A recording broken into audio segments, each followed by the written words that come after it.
New Orleans has always been the kind of city that dares you to stay longer than you planned. The food, the music, the streets that smell like history and last night's revelry all at once, it pulls people in. But something has been happening to the city's once unstoppable tourism machine. A slow accumulation of disasters, crime waves, terror attacks, and bad timing that has left the French Quarter noticeably quieter than it used to be. Here is the story of New Orleans is empty. What happened to tourism? The city that built itself on visitors. Before any of this makes sense, you have to understand what tourism means to New Orleans in a way that it doesn't quite mean to other cities. New Orleans is not a place that happens to attract tourists.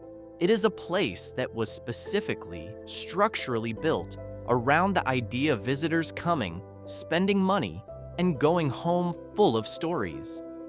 Before Hurricane Katrina hit in 2005, tourism was a $5.5 billion industry that accounted for roughly 40% of the city's tax revenues and employed about 85,000 people.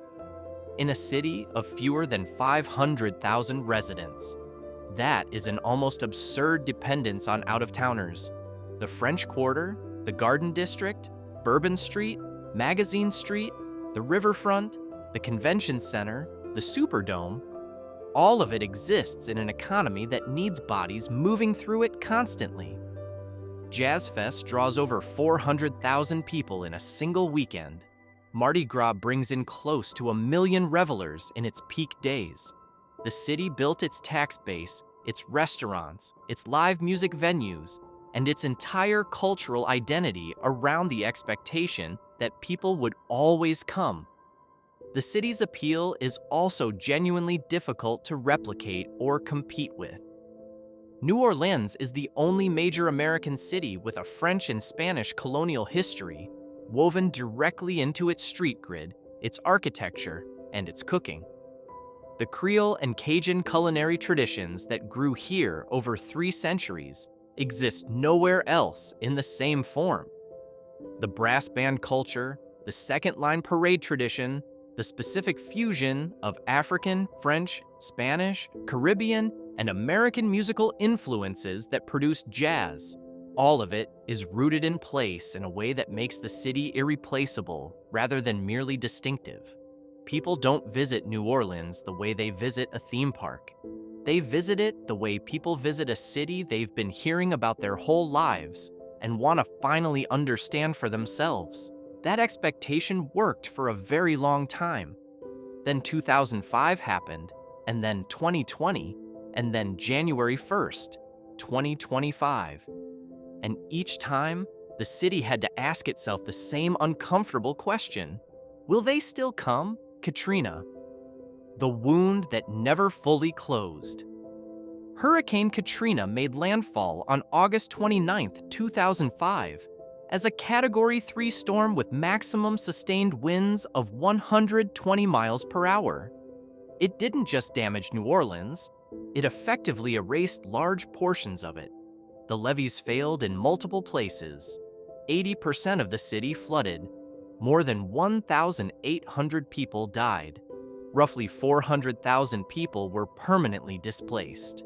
The population of New Orleans fell from approximately 485,000 before the storm to around 230,000 by 2006, a loss of more than half the city's people in under a year. At the peak of the crisis, 273,000 people were housed in emergency shelters. Later, FEMA trailers housed at least 114,000 households across the Gulf Coast region. The scale of what happened was, in the plainest sense, staggering. For tourism, the numbers were equally brutal. Visitor numbers dropped from 10.1 million in 2004 to 3.7 million in 2006, a collapse of more than 60% in 2 years. The tourism industry that had employed 85,000 people before the storm lost roughly 22,900 of those jobs immediately. A city that had been one of America's most beloved destinations was suddenly something closer to a disaster zone that happened to have good restaurants. What makes Katrina's legacy particularly complicated is that the areas tourists actually visited, the French Quarter, the Garden District, the uptown neighborhoods, largely escaped the worst flooding. The damage to the tourist infrastructure was serious but recoverable. What was not recoverable, at least not quickly, was the city's image.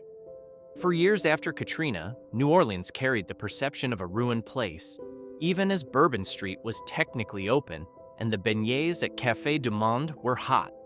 The recovery was real, and it was slow. By 2014, just over 9 million tourists and business travelers spent a record $6.81 billion in New Orleans, higher than any pre-Katrina figure, which was genuinely remarkable. But the population never fully recovered. By 2015, 10 years after the storm, the city had gotten back to about 387,000 residents, only 80% of what it had been before Katrina. An estimated 400,000 people who had lived in New Orleans before the storm never came back. That missing population mattered to tourism more than it might seem. Tourism cities depend on locals being there too, to staff the restaurants, to play the music, to keep the culture alive and authentic. When a quarter of your population leaves and doesn't return, the thing that made the city worth visiting in the first place starts to thin at the edges. The music is still there. The food is still extraordinary. But something about the texture of the city changed after Katrina, and the people who had known it before noticed. There was also an equity dimension to the Katrina recovery that shaped everything that came after. The flooding was not random. It followed the geography of poverty and race. The lowest income neighborhoods, most of them home to the Black residents who had formed the cultural backbone of the city for generations, were the hardest hit and the slowest to recover. The city that tourists saw when they returned to New Orleans after Katrina was recognizably New Orleans. The city its own displaced residents returned to, those who could afford to return, was a different, smaller, more fractured version of the place they had left. The cultural wealth that made New Orleans worth visiting was produced largely by people who the recovery left behind. That tension never fully resolved.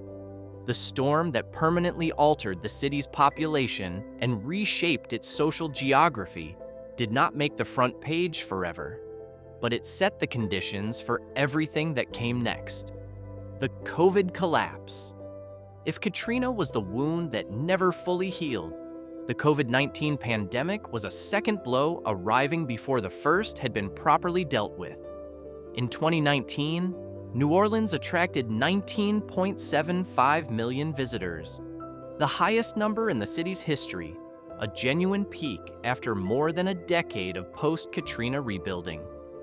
Then, in March 2020, the city shut down. Mardi Gras 2020 had taken place on February 25th, just weeks before public health officials began to understand that New Orleans was one of the earliest and hardest hit coronavirus hotspots in the country. By early March, the city's hospitals were being overwhelmed. Jazz Fest was canceled. The convention calendar went dark. The Superdome sat empty. Visitor numbers dropped from 19.75 million in 2019 to approximately 12.67 million in 2020, a decline of 36% in a single year. A city whose entire economy runs on foot traffic and festival crowds suddenly had neither.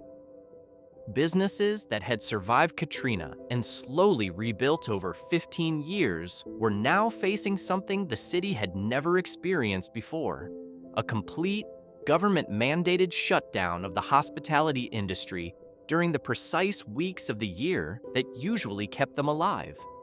The pandemic hit New Orleans at a structural level in a way it didn't hit cities with more diversified economies. When your tax base runs 40% on tourism and hospitality shuts down, you don't have much of a cushion. The federal relief funds that kept many businesses alive during 2020 and 2021 eventually ran out. Some businesses that had weathered Katrina, that had survived 15 years of slow rebuilding, did not survive the pandemic.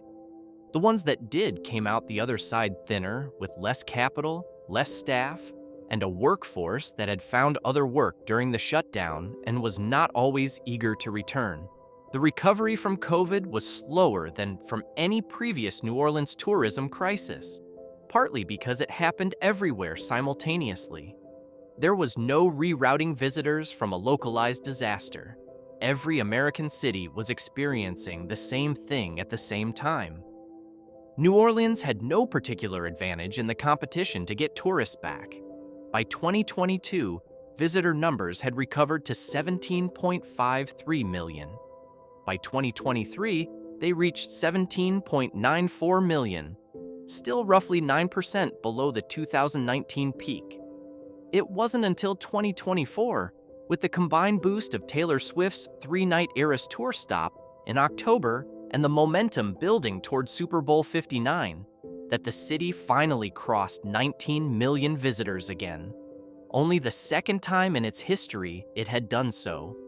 For the hospitality industry, that felt like a turning point. Like maybe the city had finally found its footing again. Then came New Year's Day, the Bourbon Street attack.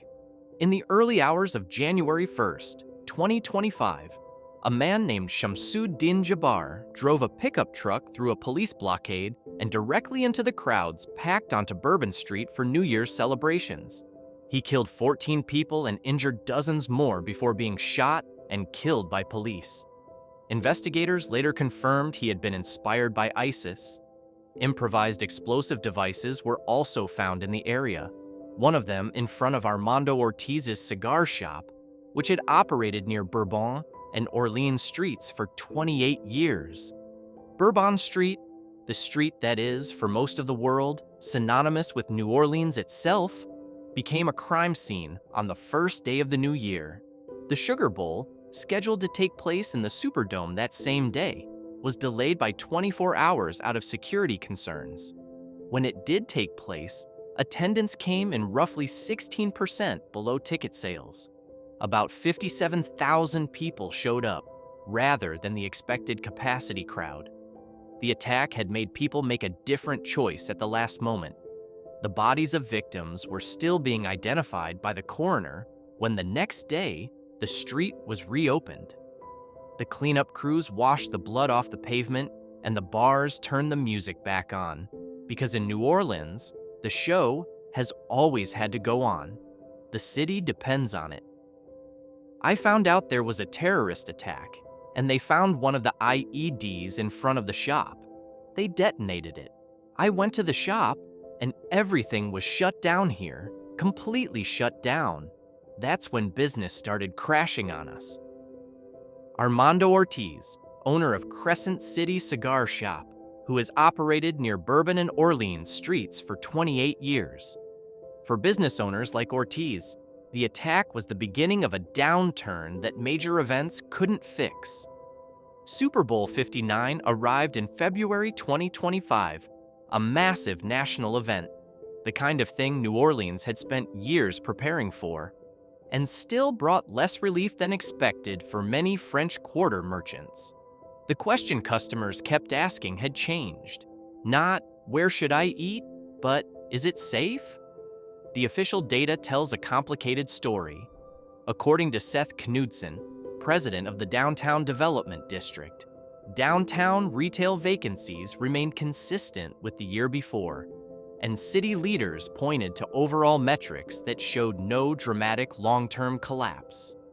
Hotel occupancy for 2025 was down about 5% from 2024, landing at roughly 60% in the downtown and French Quarter, compared to 65% the previous year. Not a catastrophe in the numbers, but a softer market, and the beginning of what turned into a difficult year across the board. The crime reputation problem. The Bourbon Street attack happened against a backdrop that New Orleans had already been struggling to address for years. A reputation for violent crime that had become, in the post-pandemic period, genuinely alarming.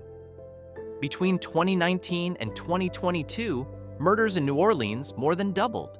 From 120 homicides in 2019, the city's lowest since 1972, to 266 in 2022.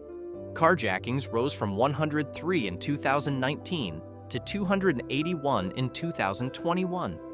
Auto thefts went from 3,222 in 2021 to 6,831 after a viral TikTok video circulated showing exactly how to steal a Kia. These were not abstract statistics for the tourism industry. They were the exact kind of stories that appear on local news segments in Cincinnati and Phoenix and Atlanta, the cities that send visitors to New Orleans and make people quietly decide to go somewhere else instead. The New Orleans Police Department's staffing problems made the situation worse. Throughout this period, NOPD was operating significantly below the officer levels considered appropriate for a city of its size. Average emergency response times ballooned to around 180 minutes in April 2023. That's 3 hours to respond to an emergency call in a major American city. For residents and business owners, that figure was not a statistical abstraction. It was the reality of waiting for help that wasn't coming quickly enough. Regional leisure tourism. The visitors from Baton Rouge, Houma, Mississippi, and Alabama who drive in for a weekend took a particularly hard hit. These are the people who know the city well enough to make the calculation themselves. According to data compiled by New Orleans and Company, the city's official tourism organization, many locals and regional visitors became afraid to visit Canal Street and the French Quarter. Not hypothetically afraid, actually afraid to go. The good news, and it is genuinely good news, is that the numbers turned dramatically. Murders fell 35% in 2024 compared to 2023, from 192 homicides to 124. Non-fatal shootings declined 40%. NOPD reduced average emergency response times from 180 minutes in April 2023 to 53 minutes by September 2024. In 2024, the city achieved its lowest homicide count in nearly 5 decades. Into 2025, the trend continued, with murders dropping a further 27% in the first half of the year compared to the same period in 2024. But perception is a slow thing to move. Crime data released by NOPD in January 2025 showing historic improvements didn't make the front pages of newspapers in the cities that send tourists to New Orleans. The murders and carjackings from the prior years had already done their damage to the city's image, and recovering that reputation takes years, regardless of what the actual current statistics say. You can change the reality in 12 months. You cannot change 12 months' worth of headlines that people read in their living rooms in Cincinnati. The 2025 pileup. If the Bourbon Street attack was the headline event, 2025 proved to be a year of compounding misfortunes that individual years rarely manage to accumulate. A significant snowstorm hit New Orleans in early 2025 and disrupted one of the largest national trade shows on the city's calendar, adding to an already weakened convention season at the moment when convention business was supposed to be one of the main recovery drivers for the year. Convention and group travel had been one of the pillars of New Orleans' pre-pandemic success. The city ranked third nationally for large-scale convention hosting, outperforming Chicago and Las Vegas in certain metrics. Losing a major trade show to weather in the weeks after a terrorist attack was the kind of compounding bad luck that is genuinely no one's fault, but does real damage regardless. In May 2025, a jailbreak in New Orleans received major national media coverage and reignited exactly the public safety narrative that city officials had been working to counter. At a moment when the city was trying to demonstrate that it had turned a corner on crime, a nationally publicized escape from a city jail put New Orleans back in the headlines for all the wrong reasons. The timing could not have been worse. Road construction in the French Quarter, the kind of necessary infrastructure work that any city has to do eventually, added to the street-level chaos and made the experience of walking through the tourist core more aggravating than it should be for the people actually there. Torn-up streets, detours, noise, and the general visual disorder of a major construction zone are not what visitors picture when they imagine strolling through the French Quarter at dusk. For tourists who had already made the effort to come, despite the headlines, it was an unwelcome addition to the experience. And then there were immigration enforcement operations. Federal immigration raids in and around New Orleans, part of the broader national immigration enforcement surge in 2025, created anxiety in hospitality industry communities that depend heavily on immigrant workers. The chilling effect on the workforce that keeps hotels, restaurants, and live music venues staffed is difficult to quantify, but was felt by business owners across the city. Tourism is about showing off our state, but it is also an industry that supports thousands of jobs that help feed families. Editorial: The Times Picayune/New Orleans Advocate, December 2025. By the end of 2025, hotel occupancy was down approximately 5% from the prior year, with the French Quarter and downtown hotels averaging around 60%. Meaningful softness in a market that had been climbing toward full recovery just 12 months earlier. Walt Legger, CEO of New Orleans and Company, pointed out that 2024 had been an exceptional year, and that coming down from that peak didn't necessarily mean disaster. He wasn't wrong. But for the small business owners on Bourbon Street who had watched the blood get washed off the pavement on January 2nd and then seen their quietest spring and summer in years, the nuance felt thin. What the city still has. Here is the honest part. New Orleans is not actually empty, not in any literal or permanent sense. The city received more than 19 million visitors in 2024.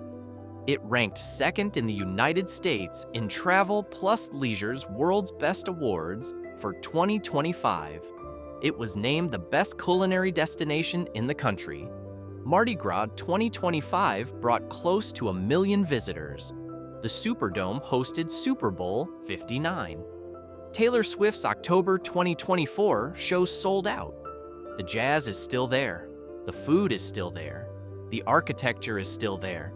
The French Quarter, the Garden District, the Magazine Street Corridor, the Marigny, the Bywater, none of it is gone. The food alone deserves a paragraph. New Orleans is home to one of the most distinctive culinary traditions on the continent. A tradition that didn't arrive fully formed from France or Africa or Spain, but developed over centuries of people from different cultures cooking together and gradually producing something that belonged to none of those places alone. Gumbo, red beans and rice, po' boys, beignets, muffulettas, crawfish étouffée, bananas Foster. These dishes are not regional variations on familiar themes. They are genuinely their own things, developed in this specific city, and you cannot get the real version anywhere else. The restaurants that serve them, both the institutions that have been operating for decades and the newer chefs extending the tradition, constitute one of the most serious dining environments in the country. The Michelin Guide American South included Louisiana for the first time in 2025, which sent a signal to the kind of international traveler who plans trips around restaurants. What the city has right now is an image problem dressed up as a reality problem, and distinguishing between the two is harder than it sounds. The reality of 2025 is that New Orleans is measurably safer than it was 2 years ago. The image of 2025 is a city that had a terrorist attack on its most famous street on New Year's morning, and then spent the rest of the year generating unflattering headlines. The tourism industry is resilient in New Orleans in a way it isn't in most places, because the city offers something that genuinely cannot be replicated. You cannot have a New Orleans experience in Nashville or Austin or Miami, regardless of how hard those cities try. The second line parades, the live brass bands on street corners at midnight, the way the city smells in the early morning before anyone has cleaned anything up. These are not things any marketing campaign manufactured. They grew organically over 3 centuries, and they're not going anywhere. But resilience requires breathing room, and New Orleans has not had much of it. The city has absorbed Katrina, a decade of rebuilding, a pandemic, a crime surge, a terrorist attack, and a year of cascading bad luck, all while trying to run a tourism economy that accounts for 40% of its tax revenue. That is an extraordinary amount of pressure on a city of under 400,000 people. What comes next? The people who study New Orleans tourism professionally are cautiously optimistic, which is exactly the kind of phrase that can mean almost anything. Convention bookings for 2026 are pacing ahead of historical averages. The crime trend lines, if they hold, will eventually shift the perception problem. The Michelin Guide's inclusion of Louisiana is the kind of recognition that sends a signal to the kind of traveler who plans carefully and spends significantly. A new Amtrak line, the Mardi Gras service, inaugurated in August 2025, connects New Orleans to cities across the Gulf Coast region, potentially opening a corridor of visitors who hadn't previously considered the drive or the flight. There are also things worth watching on the security front. After the Bourbon Street attack exposed serious gaps in the city's ability to block vehicle access to pedestrian areas, New Orleans spent 2025 working toward permanent infrastructure solutions. The National Guard arrived for the first anniversary of the attack on December 30th, 2025, deployed alongside military police and state law enforcement to secure the French Quarter for New Year's celebrations. A visible, unavoidable presence meant to send a message about safety that no press release could convey as clearly. Above Bourbon Street, a memorial installation called Second Line in the Sky. Hundreds of handcrafted flags honoring the 14 victims hung over the street where the attack occurred. The city chose to mark the anniversary publicly, which took a kind of courage. The city's bones are sound, its culture is intact, its food is, by any objective measure, among the finest in the country.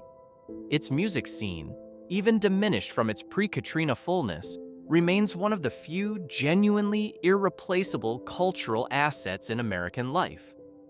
What New Orleans needs, and has always needed, is a run of unremarkable years. Years where nothing goes catastrophically wrong.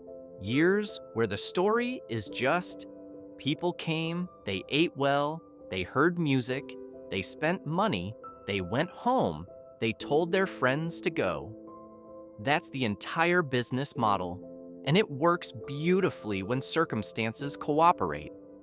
The city has had very few unremarkable years in the past 2 decades, and that, more than any single disaster or attack or statistic, is what's at the core of the question. New Orleans is empty. What happened to tourism? The honest answer is that New Orleans isn't empty. It is tired. 20 years of crisis management, of absorbing the blow, cleaning up the street, reopening the bar, and telling people it's safe to come back, has produced a city that is still standing, still functioning, still genuinely extraordinary in all the ways it always was. But the accumulation of those crises has thinned the margin for error. The small businesses that make Bourbon Street feel like Bourbon Street rather than a theme park version of itself are operating with less cushion than they've ever had. The hospitality workers who make the industry function have spent 5 years in survival mode. The culture bearers, the musicians, the second-line organizations, the neighborhood restaurants have held on, but holding on has its own cost. None of this is invisible to the people who live there. New Orleans residents know exactly what the city has been through. They live with it. What they need, and what the tourism industry needs alongside them, is not another recovery narrative. It's an actual recovery. Sustained, unglamorous, and quiet enough to stop making news for all the wrong reasons. The answer isn't that the city lost what made it worth visiting. It didn't. The answer is that it has spent 20 years absorbing blows that would have leveled a lesser place, and the where shows, not in the architecture or the food or the music, but in the hotel occupancy numbers and the quiet stretches on Bourbon Street and the business owners who have been asking, is this the year it finally turns around? For longer than anyone should have to. New Orleans has a phrase for its own philosophy, laissez le bon temps rouler, let the good times roll. It is often treated as a license for recklessness, but it is more accurately understood as a decision to keep going, to play the music and open the bar and light the grill even when circumstances make it difficult. That decision has costs. It also has a kind of dignity. It will turn around. New Orleans always does. The city has been underestimated, written off, and declared finished more times than any American city has a right to survive. And it keeps surviving. Katrina flooded 80% of it, and people moved back. A pandemic shut it down completely, and the festivals came back. A terrorist attack turned its most famous street into a crime scene, and by the following weekend, the street was open again.